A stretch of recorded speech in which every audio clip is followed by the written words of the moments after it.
তুমি হয়তো বারবার আল্লাহকে ডেকেছ, হয়তো রাতের পর রাত কেঁদেছ আর বলেছ, হে আল্লাহ, তুমি আমার দোয়া কবুল করো না কেন? প্রথমত, আল্লাহ সাথে সাথেই তোমার দোয়া কবুল করেন না, কারণ তোমার জন্য আরও ভালো কিছু জমিয়ে রাখেন। তুমি একটুকু চাও আর তিনি পুরো আকাশ দিতে চান। তোমরা হয়তো এমন কিছু অপছন্দ করো যা তোমাদের জন্য উত্তম। সূরা বাকারা আয়াত ২১৬। দ্বিতীয়ত, আল্লাহ তোমাকে পরীক্ষা করেন, তুমি সত্যিই ধৈর্য ধরতে পারো কিনা তা দেখতে চান।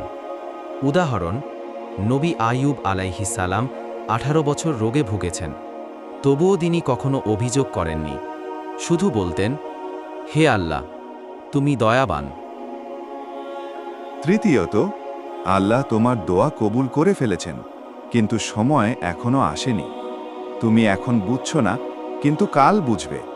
এই অপেক্ষার মাঝেই ছিল তোমার রহমত।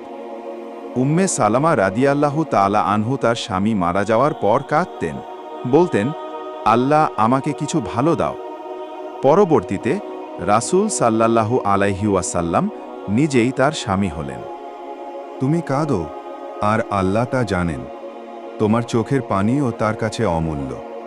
তুমি আজ যা চাইছো, হয়তো কাল তা পেয়ে বলবে, আলহামদুলিল্লাহ, যে তখন দোয়াটা দেরিতে কবুল হয়েছিল। তাই কখনো হাল ছেড়ো না। তুমি শুধু বলো, হে আল্লাহ, তুমিই আমার জন্য যথেষ্ট। এটাই দোয়ার সবচেয়ে বড় চাবিকাঠি।